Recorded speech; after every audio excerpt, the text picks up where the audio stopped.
한국에 불법 체류 중이던 20대 태국인 여성의 살해 사건을 취재한 윤재영 기자와 한 걸음 더 들어가겠습니다. 윤 기자, 이번 사건을 시간 순서대로 다시 한번 정리를 해볼까요?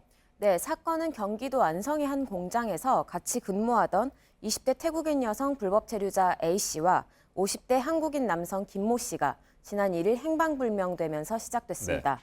A씨는 사라지기 직전 친한 옛 직장 동료에게 전화로 경찰이 불법 체류자 단속을 나와 김 씨가 피신시켜준다고 한다는 말을 남겼습니다. 그 뒤 김 씨와 A씨 모두에게 연락이 닿지 않자 이를 수상하게 여긴 직장 동료가 김 씨에게 수차례 연락을 하면서 김 씨를 찾아냈고 지난 4일 김 씨를 경찰에 데리고 갔습니다. 하루 뒤인 5일 경찰은 김 씨의 진술에 따라 경북 영양군의 한 야산에서 돌로 수차례 머리를 맞아 사망한 A씨를 발견했습니다. 경찰은 김 씨를 살인 혐의로 구속한 상태입니다. 네, 그러니까 가족을 위해 이영만리 한국 땅에서 열심히 일하다가 불법 체류자 신분이 됐고 안타깝게 목숨까지 잃게 됐군요. 태국 여성의 아버지가 한국에 와 있다고 하던데 직접 만나봤습니까? 네, 아버지는 A씨의 사망 소식을 듣고 한국으로 들어와 딸의 시신을 수습하고 유품을 정리했습니다. 아버지는 A씨가 15살이라는 어린 나이에 돈을 벌겠다고 한국으로 갔고 그 뒤로 매달 100만 원 이상을 보내는 착하고 성실한 딸이었다고 회상했습니다. 현재 아버지는 딸의 장례 절차를 위해 한국에 머무르고 있습니다. 태국 언론도 이 사건과 A씨의 안타까운 사연에 주목하고 있습니다. 그러니까 이번 사건은 불법 체류자 신분을 악용한 범행인데 고용주로부터 인권을 침해당하는 사례도 매우 많다고요.